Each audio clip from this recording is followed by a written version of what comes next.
आ गया बवाल गाने का पोस्टर। जी हाँ दोस्तों, आपका स्वागत है मेरे चैनल ऑसम भोजपुरी पर। वीडियो को पूरा देखिएगा।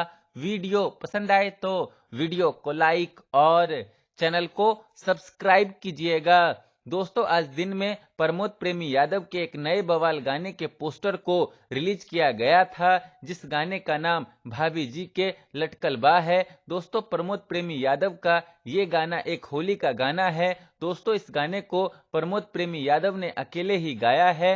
वहीं इस गाने को रवि यादव ने लिखा है। वहीं कान्हा सिंह ने प्रमोद प्रेमी यादव के इस गाने में म्यूजिक दिया है।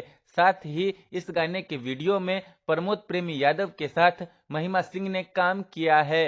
दोस्तों, प्रमोद प्रेमी यादव का ये होली का गाना एक दुअर्थी होली का गाना होने वाला है। जिस तरह का प्रमोद प्रेमी यादव के इस गाने का टाइटल है, उसको देखकर तो यही लग रहा है।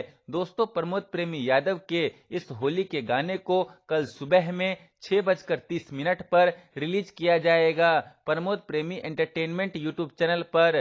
तो कल सुबह में आप लोग प्रमोद प्रेमी यादव के इस होली के गाने को खूब प्यार दीजिएगा प्रमोद प्रेमी एंटरटेनमेंट यूट्यूब चैनल पर। धन्यवाद। खैर, फिर मिलते हैं दोस्तों किसी नए वीडियो में। वीडियो पसंद आए तो वीडियो को लाइक और चैनल को सब्सक्राइब कीजिएगा।